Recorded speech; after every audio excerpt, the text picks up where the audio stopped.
Welcome to the Broken Fire Chart Podcast, episode 384. I'm your host, Derek Moore. With me once again, Shane Skinner and Mike Snyder. All right, apparently, and I'm looking at, this is from Warren Pies, 314 Research. Even though the start of July marks one of the most bullish seasonal periods of the year, the momentum factor is typically weak. And they've got a heat map. I got to kind of expand this, but you look at this is momentum, seasonality map, monthly returns. Momentum is apparently not great the last, I don't know how many years every year has been negative momentum. Doesn't mean the whole market is. So I think we're starting to see that a little bit. Micron finally stopped going up 300 points a day. I say that kind of sarcastically. There was some news out of China or with Apple. Maybe they're going to use some memory out of China. I don't know. I got to be honest though, like the Mag 7 has not been pulling its weight this year. So like Mike, when you look at this, number one, this shouldn't surprise you. And we're 2 days through July so far in 26. We don't even know what 26 is going to bring. But I don't know. I mean, maybe we got the momentum drawdown. No, momentum was up. In June, it was plus 9.43. In April, it was plus 20%. So, like, are we just due for momentum to be a little bit weaker?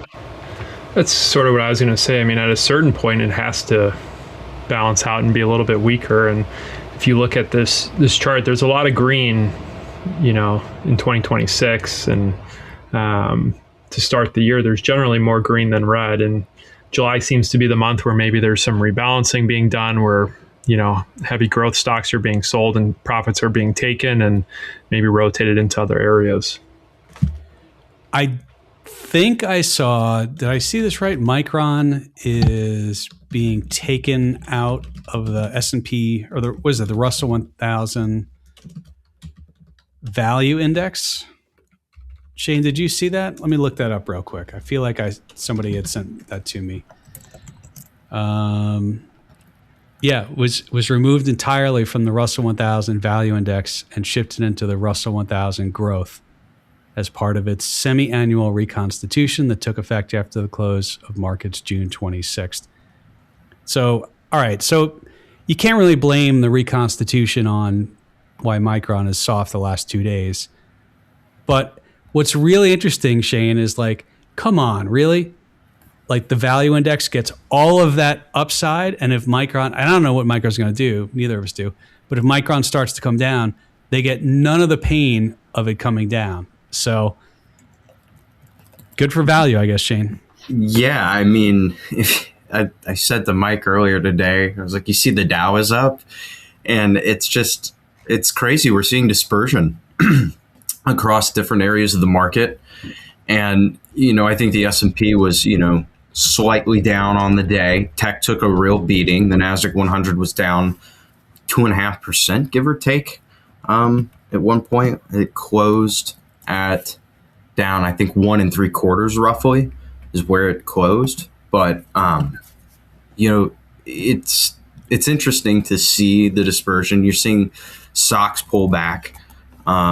Like you had mentioned, there was that news that came out that Apple may be sourcing some memory from companies from China. If that were to happen, I think that it's not that it's necessarily popping the AI trade in general, but maybe the memory portion of this trade starts to see a pullback. I'll tell you in a month or two whether or not that's the case. And it's going to be interesting to see play out. But looking at the mags, right, versus like the SOX currently this year, you're seeing the Mag 7 is basically flat on the year. And the SOX, the semiconductor index, is up still 71.38% roughly year to date. I just think that that's something to, sort of notice that, look, this rally that we've seen this year across the market, especially tech, it's not really necessarily been from the hyperscalers and the Mag 7 names. It's come from semis. But I mean, the last 2 days, Microsoft's caught a bid. Yep. I think Meta has caught a bid, and Apple has. So those are 3 Mag 7 names that are sort of catching a bid. You mentioned the Dow. I'll just remind people it's not a market cap weighted index. So it is a price weighted. So Goldman Sachs, Caterpillar, and United are the top 3. And Goldman, I think, is either 11 or 12. Kind of doing this from memory. Caterpillar's probably at least 10%. United is, I think United's like 5%. And then Microsoft is in there too. And the odd thing is, imagine you have a stock that's priced at 1,000 and does a 1-for-10 reverse split. Remember, their market cap stays the same. The share count goes up, the price goes down, it equals the same. You actually would reduce that holding because it's price weighted. So you cut your weighting in there by a tenth. So a little tough to look at the Dow.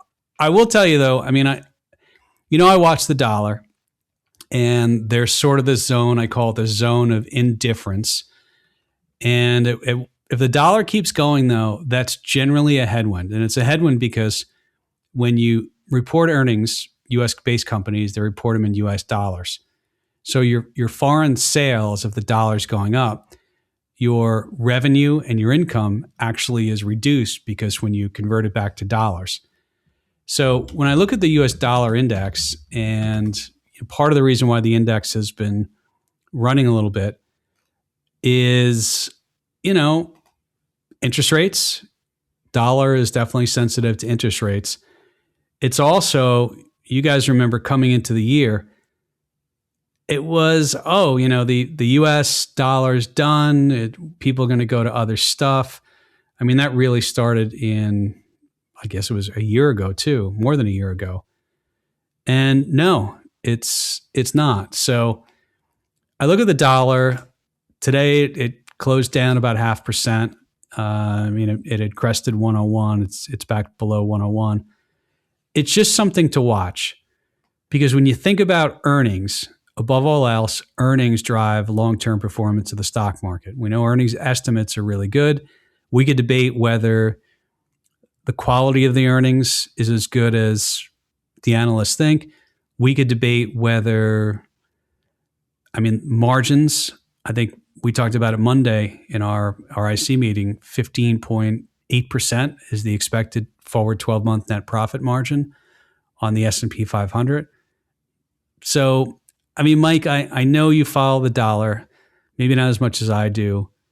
I feel like, though, if the dollar, if we run up to, 107, 110, I know we put that chart into the, and we've got this is from Urian Timmer at Fidelity.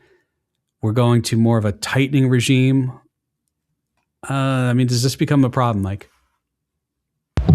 I think so. Yeah, I think it becomes a big problem. But, I think you did see today some weaker jobs numbers. And did you say that the dollar index came down a bit today? It did, yeah. Yeah. So, the market initially liked that weaker jobs number, and it's sort of a bad news is good news thing for the market right now, because weaker jobs number means higher potential that interest rates could be cut. And so, does it get to that level? It could. And I do think that would be a major issue. But, I think today the odds sort of shifted in terms of whether the Fed's going to cut or raise, and more in favor of a cut at this point. Kevin Gordon tweeted out unemployment rate. Unemployment rate for June was 4.189. May 4.296, April 4.337, March about 4.26, Feb 4.44. That's the unemployment rate. Looking at the numbers, and I actually read the PDF report that comes out, I think labor force participation rate dropped. And so the math, the way you do the math is it's basically the unemployed persons into the labor force, And so if you get the call and you're like, hey, are you looking for work right now? Or have you looked within the last, I think it's, 30 days, couple weeks, and you say, yeah, no, I'm good. I'm going to go be a poet and I don't need a job. Well, you're not in the numbers. You're out of the labor force and you're not participating in the labor force. If they made that same call and the person said, yeah, I'm a poet, but I'm unemployed. I've been interviewing for jobs. Okay, that person's unemployed. It's a quick way of looking at it. So I think the way the math fell, it actually reduced the unemployment rate, even though the number of employed persons and the unemployed didn't necessarily get better. And the market knows this stuff. But I will say it's counter to what a lot of predictions were. I think a lot of people thought the unemployment rate would go up. And this goes back to tariffs, goes back to a number of things. It is interesting, Shane, Kevin Warsh in his statement, he said price stability. He said it 3, 4, 5 times. Refer to my statement. The Fed is on price stability. He noticeably did not put it in his statement or the Fed statement, full employment. So I don't know. I mean, the market was okay with this, but Shane, you'd almost think the probability of a rate hike goes up. And I think Liz Ann Saunders had tweeted that out. The probability of a July rate hike actually increased a little bit. I don't think they'll hike. I don't. But I mean, the market's either got this right or got this wrong, Shane. And I tend to think it has it wrong. I defer back to something Mike and I were talking about last week, and I think Mike even mentioned it in the podcast. And it was that, like, at least in my career, I can't remember seeing this much disagreement across the market as a whole on whether we should cut or hike and whether we are going to cut or hike. Like Mike mentioned, like this morning, it seemed like with the weaker report, the expectations have started to shift a little bit back towards a possible cut down the road.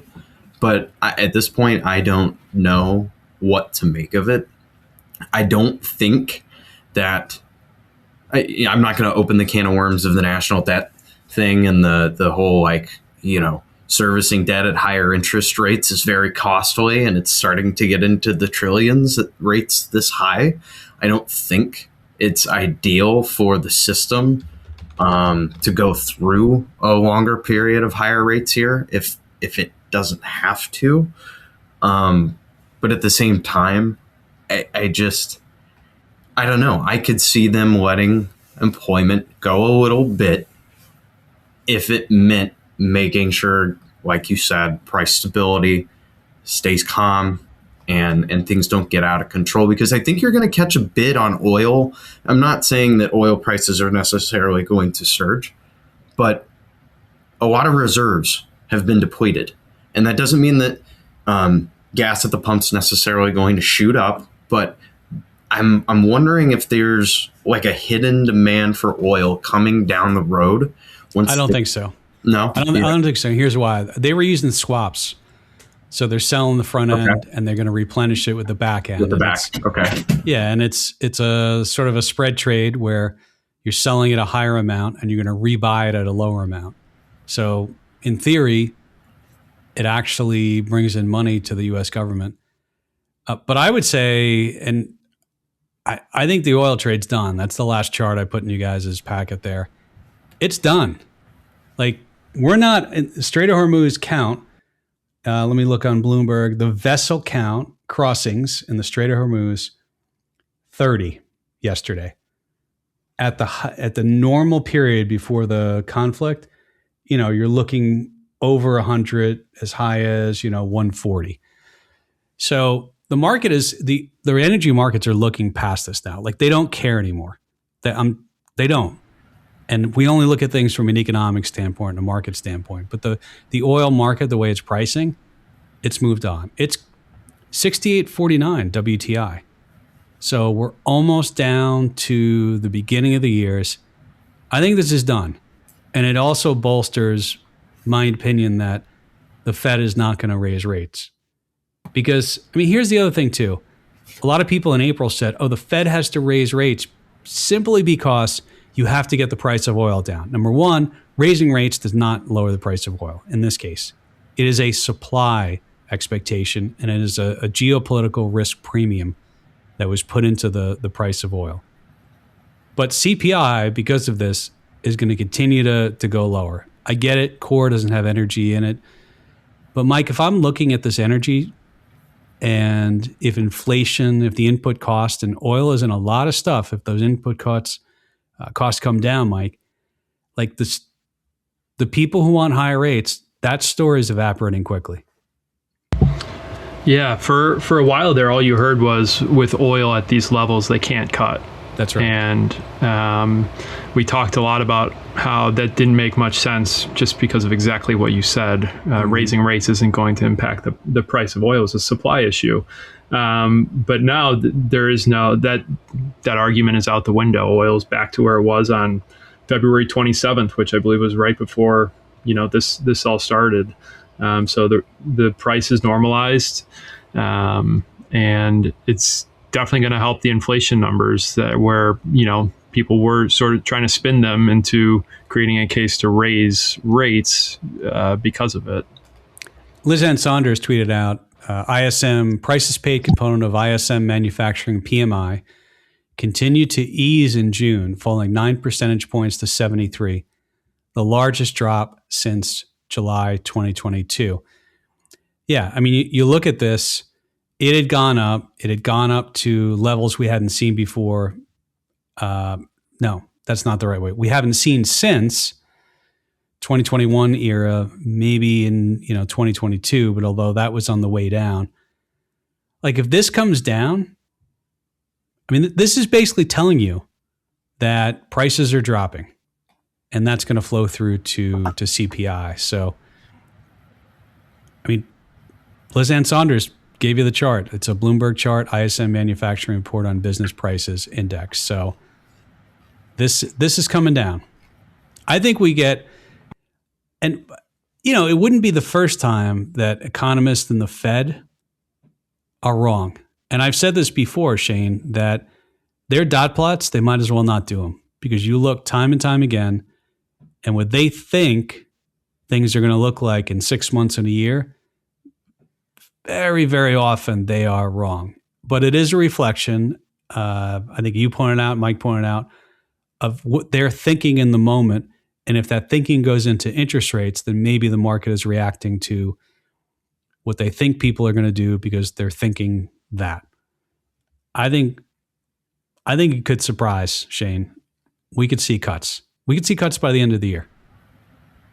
I wouldn't be surprised at that either. And I mean, I think that we've been saying for a while the inflationary thing with the oil and the rate hiking didn't make sense.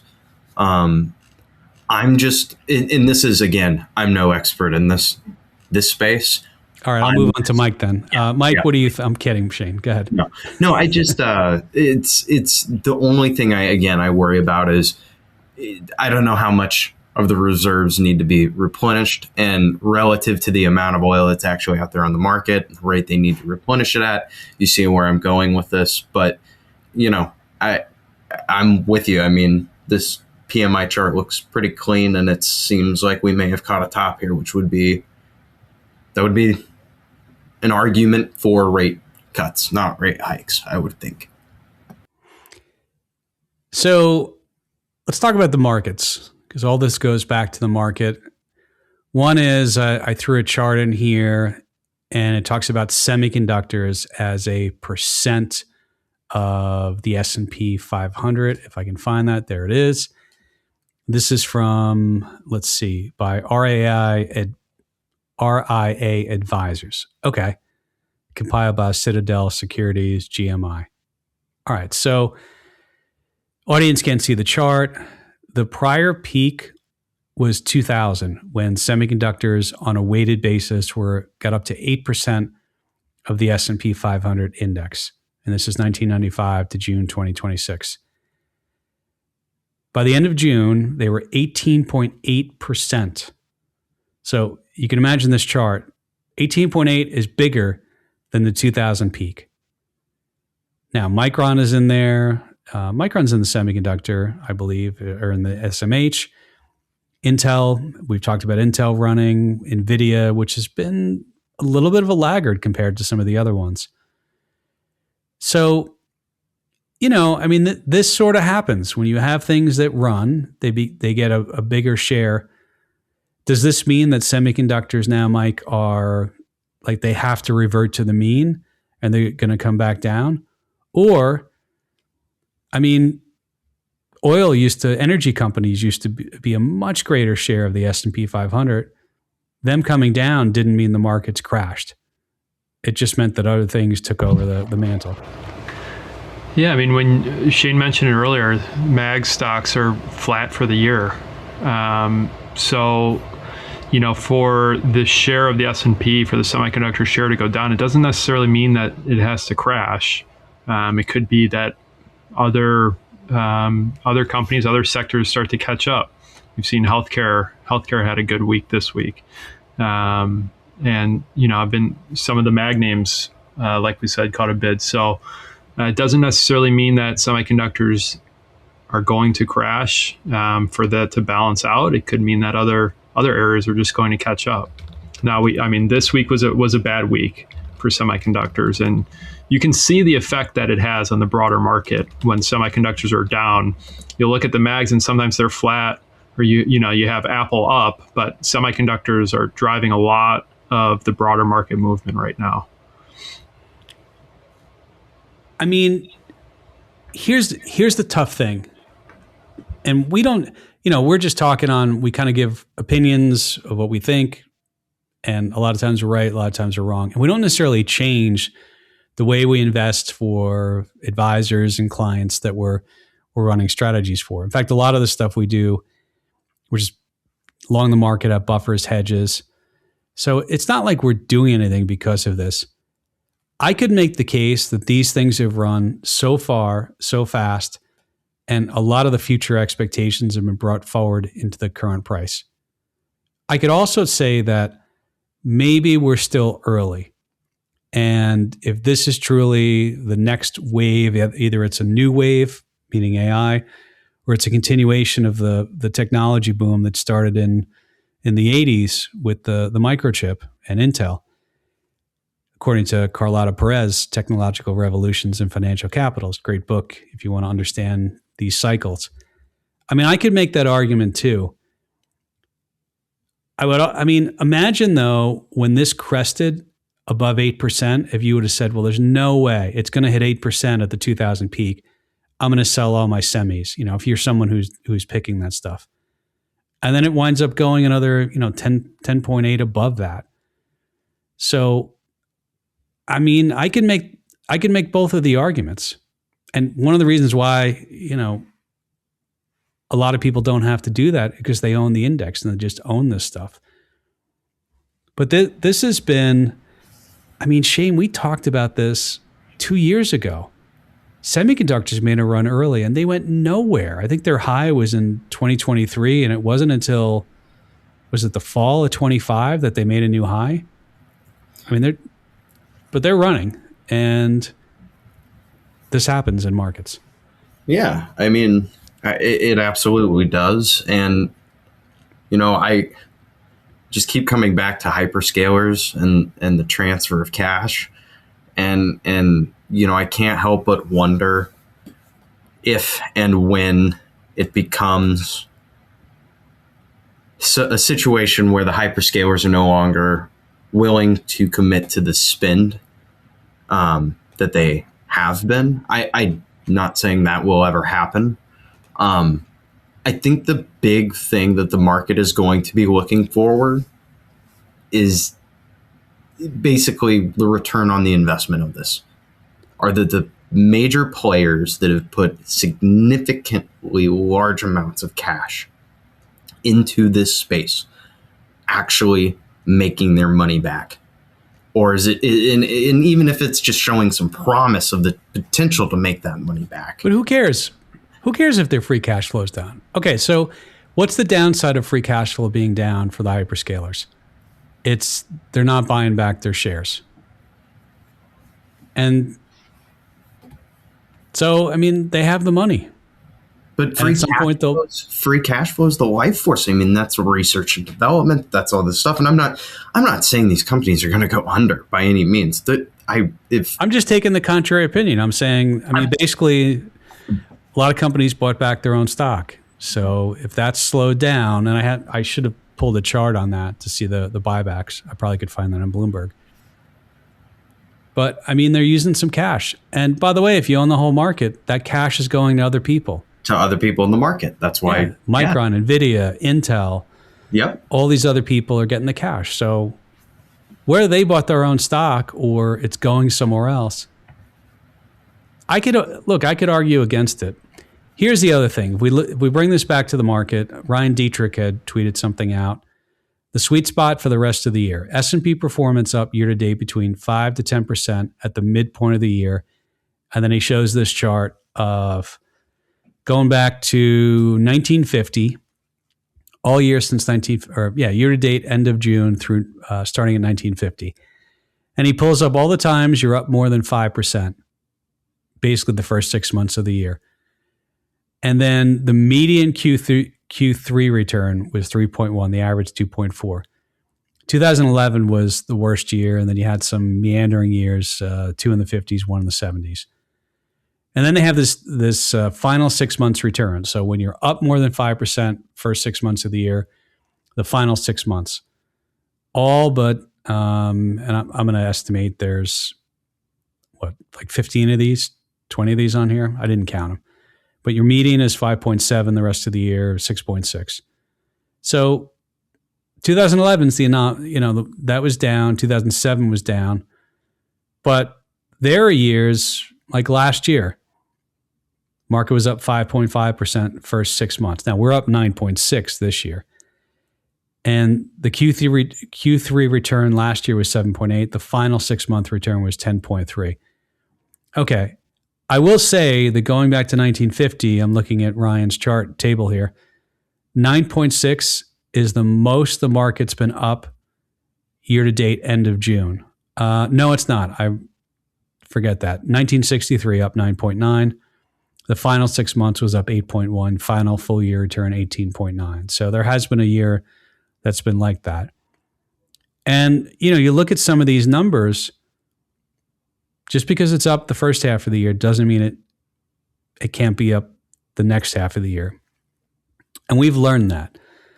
Mike, I think, one of the things we've talked about is, and Sam Rowe had put a piece out on this, although the average is something like 9%, the simple average, in years that, I forget what Sam's piece said, but in years when the market is up, I think the average up year is more like 20%. And then when it's down, the average down is, I forget what the number is. So are you mortgaging your house and buying S&P E-mini futures knowing this now? No, I'm not.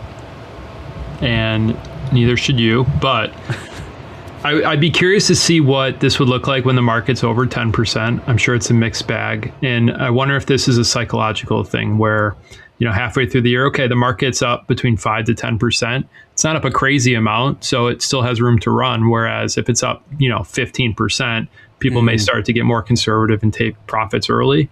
Could be a psychological thing. Why do you think Ryan did that? Why do you think that is odd? He said between 5 and 10. Or maybe that's statistically that's the sweet spot. Yeah. Yeah.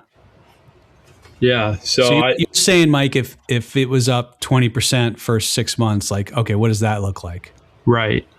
Yeah. Right. Are people going to stay as aggressively invested? Are managers going to continue to try to earn the same type of return the second half of the year when they've already made 20? Yeah. Well, this is an interesting bit of data. I mean, here's the thing too. Markets over the years tend to go up. So even if you were just it's likely the market's up the rest of the year. Well, markets over the years tend to be up. So yeah, Mike, it would be interesting to see if they had what happens if it's up 20? What happens if it's up 15? I guess I can run that data, but not right now. I'm not that good to do that live. So. And you're right. when you think about returns, you think, oh, wow, the market's already up more than it averages for the year. But the market rarely is up what it averages. It's either up more, right? It's up more in the up years, typically, or, you know, in the down years, it's down. So you rarely see the market average its average. And so if the thinking is, well, we've already made, you know, the 9%, that's probably not the right way to think about it. Yeah, no, I agree. Shane, what do you think? Yeah, I mean, it's hard to tell. I mean, does any of this matter? Like, would you ever be like, oh, the market's up this, so I think I'll get out and then I'll be able to get back in cheaper, or I should stay in because for sure it's going to go up more? Like, these are fun stats, you know. These are things that it's great. Yeah, these are great, you know, to look at. And I'm almost, you know, it's funny seeing like that the 2011 standout. But look at the full year return, right? Flat. Like, yeah, I think that we've seen other stats like this throughout the year pulled, that have kind of told us similar stuff. Maybe not exactly the same years or the same returns, but at the same time, it's very similar. So, you know, I'm a believer that markets trade in trends and cycles and things like that. And, you know, it just kind of comes back to like, if you're caught up in the noise of an individual area of the market or an individual name or a couple of names, you really kind of miss the bigger, broader picture. And that comes back to, you know, me kind of being a little critical there about the semis and tech, and you mentioning, you know, like, well, if you're in the market and you're freaking out over hyperscalers spending this cash and giving it to this other side of the market, well, if you're just in the market, you're not having to sit there and weave through who's going to win, who's going to lose. You're exposed to it all. And that's why it's so hard. Even when people say it's a stock picker's market, it's really hard to pick stocks. Well, let's talk about who's losing, and that's Bitcoin this period and MicroStrategy. I actually got some people. Anytime we talk about Bitcoin, I tend to get people who either send me a note or call me. You know, people I know, or sometimes people I don't know. They just call. They can go to zeginvestments.com and find out what we do and all that, and figure out how to get a hold of me. Okay, so one of those comments was. So Josh Brown, and he's got his show, The Compound and Friends, and apparently they were talking about Michael Saylor this week, and they were talking about you know, some of the stuff with STRC. So we were talking about that too. Somebody else told me they were curious because remember I said this is not the way to do a Sharpe ratio. So if anyone didn't listen to last week, I was going to say next week, they have on strategy.com, they've got STRC, that's their preferred, and it's a variable preferred. So the board, if I read the prospectus correctly, they can change the dividend. The idea of this, I think when they started it, was like it's issued at 100. By the way, it's up a little bit off the lows. It got into the 70s, but it's trading at $87.87.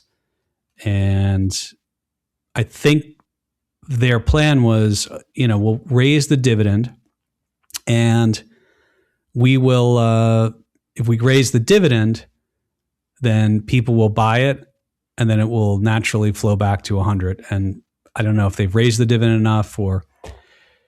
So I talked about the Sharpe last week, and they've got a metric on here, and there's weird metrics sometimes, like Bitcoin yield and all this stuff. And the way that on this STRC, they're measuring the Sharpe is different than you would normally measure a Sharpe. So a Sharpe ratio is the return of the portfolio minus the risk-free rate divided by the historical divided by the volatility. And it's basically the standard deviation is your vol. So they have the Sharpe at 0.19. The way they do it is they say the effective yield, which is basically it's above the dividend rate because the stock is lower. So unlike a bond, I mean, a preferred doesn't have to, if it's a perpetual preferred, it doesn't have to mature at par value. But in theory, it's kind of like, oh, if you got the move back to 100, plus you're getting the dividend, your effective yield, the way they do it, is 13.66. So on their site, they do the effective yield minus the risk-free rate divided by the historical 30-day volatility, and it comes up with a positive 0.19 Sharp. So somebody asked me, if you did it the real way and 30-day, like what would it be? And I did it really quick. And the way I do it is you use the total return price, which includes dividends, which should be in your return, which is totally fair, and that's the right way to do it. And I looked at the dividend adjusted, and I think it was like a minus, I did it really quickly. It's at least minus 1.5 Sharp ratio if you do it the right way, which higher is better, negative isn't great. So that's one thing. So somebody passed me the Josh Brown talking about this, and they played a clip where I think, if I heard it right, he compares this to a treasury bill. And I think he even implied it was more like the risk-free rate. Now, a risk-free bond is basically the 3-month treasury. So you can own that on an annualized basis right now. You can get about 3.738. So I'm going to try and find the source for that. But Shane, I'm going to go to you because you brought this to us. I always go back to, what's the risk-free rate? If a security is offering a higher yield than the risk-free rate, it has more risk than the risk-free rate. So if you're showing something with an effective yield of 13.66, that's higher than 3.7, 3.8, which is a 3-month treasury annualized. I'm going to have to go listen to it again. But I swear when I played the clip, or I played part of the podcast, that Saylor was comparing it to a treasury. So I don't think there's any more free lunch beyond. I think the closest thing you can get to free lunch is loaning the U.S. government money and receiving a little bit of interest back, and the chances of them defaulting are not necessarily completely zero, and that's why if you do loan them money, you do get some return back. And at the end of the day, if we were to just look at it from the academic approach, a good chunk of the entire basis of, investment theory, the calculations and formulas that we run, revert back to using the risk-free rate of the United States treasuries, right?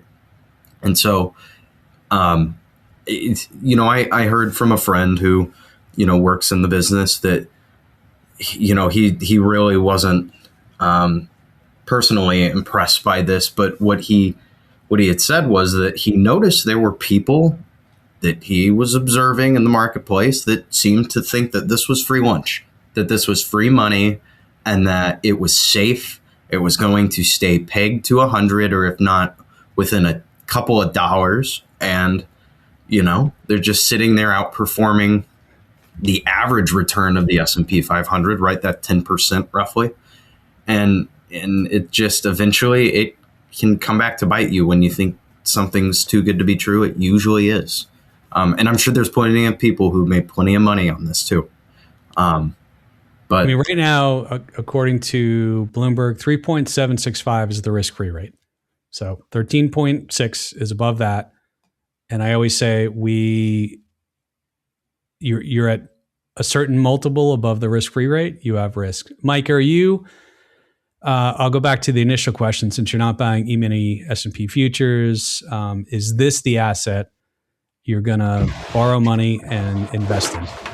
This is the one. I can't believe we found it. No, this is not the one. I don't know how you can compare it to a treasury. I don't understand. I've got to find I swear.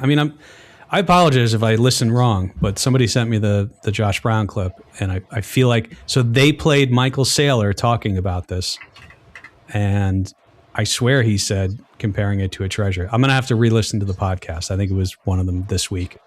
But yeah, I mean, it's at the end of the day, this is all backed by the belief that Bitcoin is going to go higher. Right? If Bitcoin continues to slide, eventually this company is in serious trouble, and this is not a treasury. So if you believe that Bitcoin is going nowhere, and you have a strong belief in it, then maybe personally you could view it like that. But I don't see how, from a textbook perspective, you could compare it to a treasury. I mean, you've got to, if you're buying this company, just at what they currently have. So they have dividend payments that are due. They have debt that will come due. And sure, they could go to the debt markets. They could issue shares.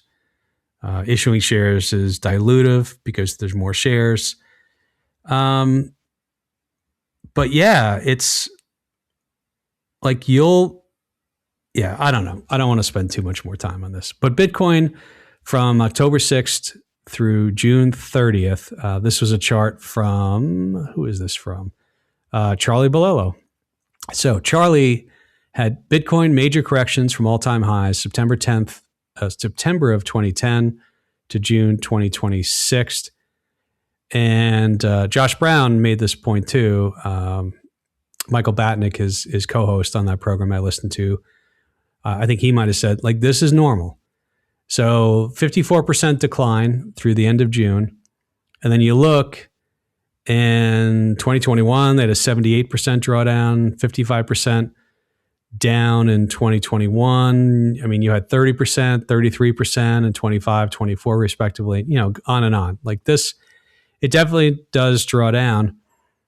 And it just goes back to volatility. Like if you're buying an asset that's very volatile, you're going to have a really big roller coaster ride. I don't know. Like I look at this and I know everyone thought having the ability to throw this into an ETF was going to help the price.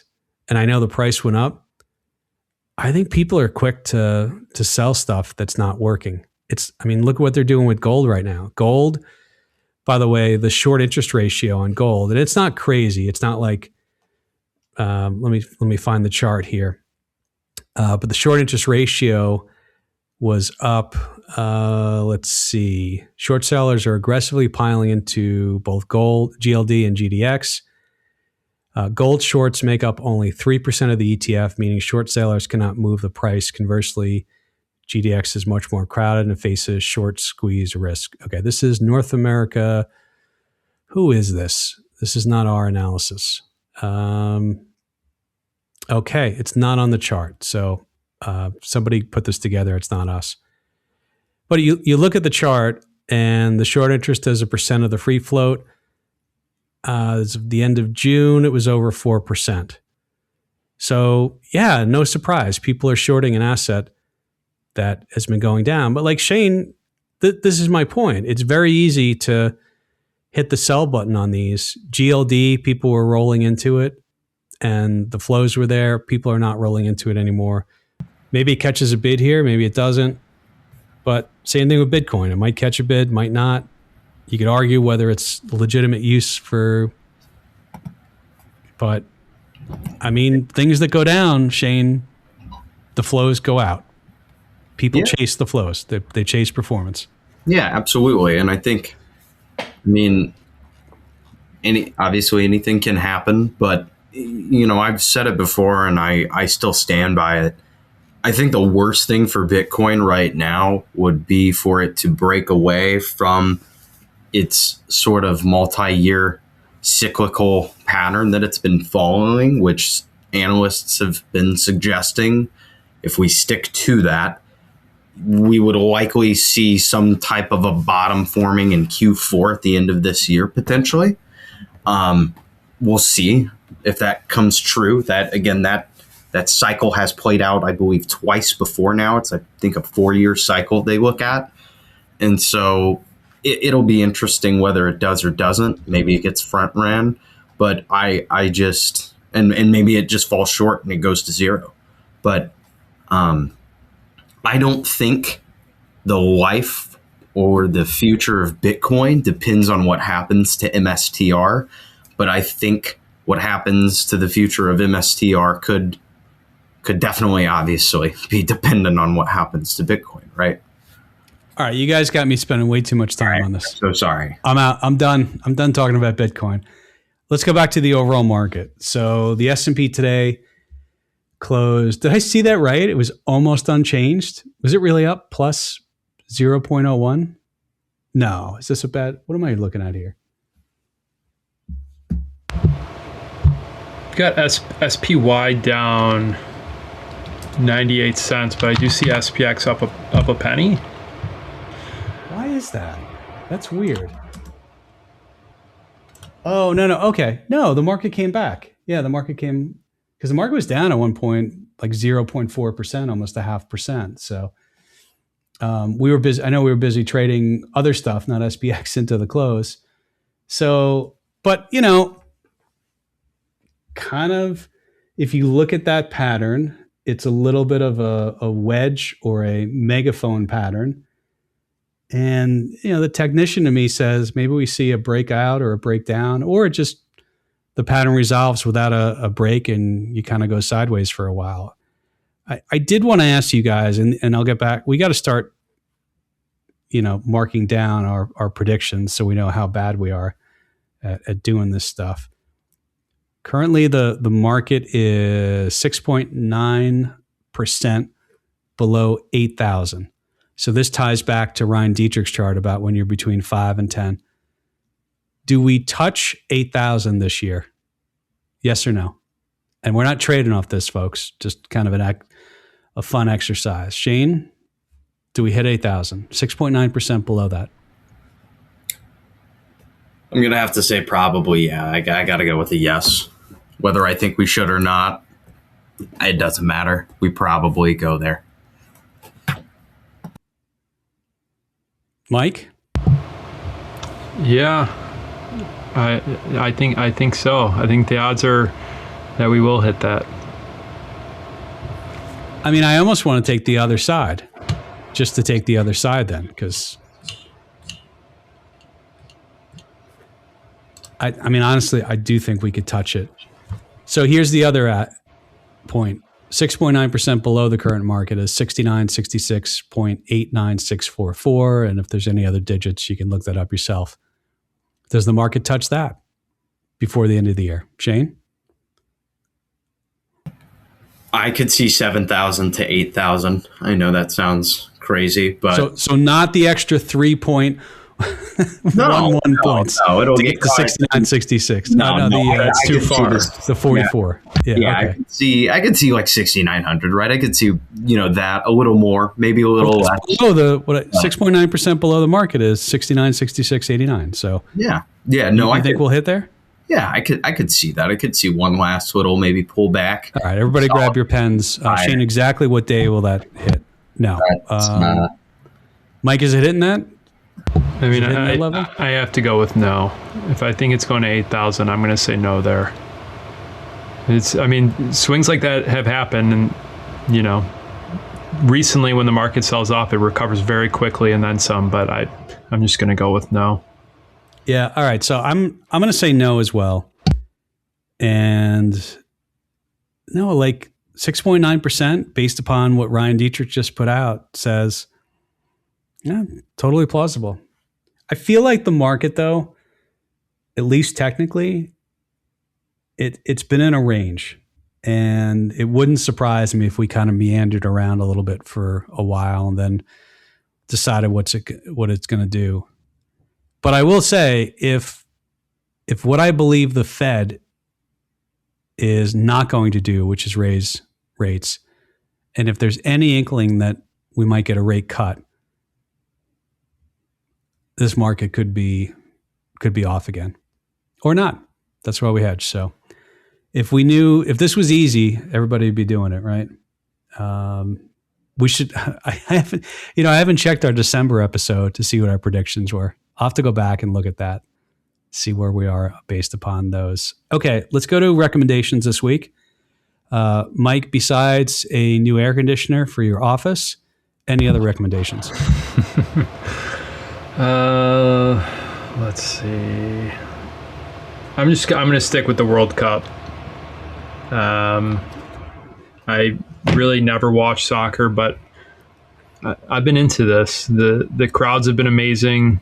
The players are obviously really into it, and it helps that, the U.S. has a few stars in their team that are sticking out. So, I'm going to go with the World Cup. Was that a red card on the U.S. player?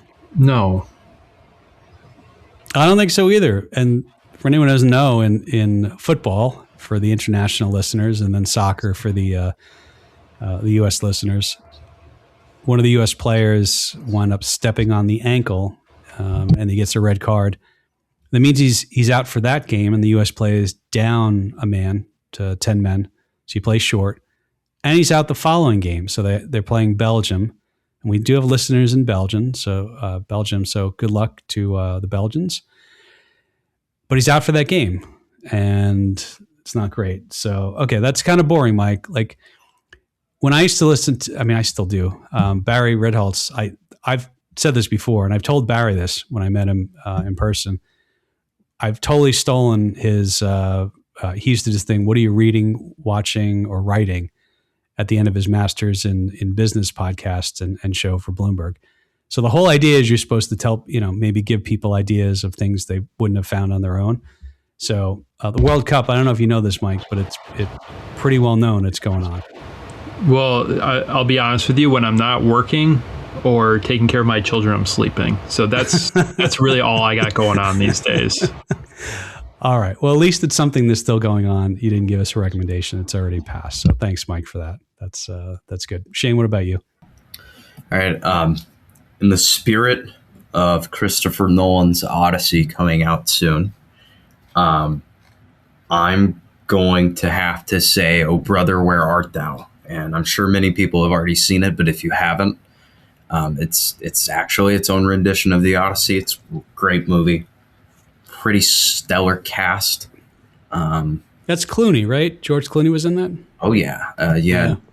George Clooney, John Turturro, Tim Blake Nelson, John Goodman, Holly Hunter. So, yeah. Yeah, a couple good people there. All right. No, that's a good deep cut there. See that, Mike? That little deep cut there.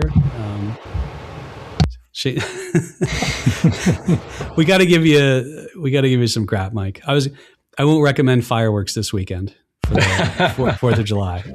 How about hot dogs? Aware. Yeah, exactly.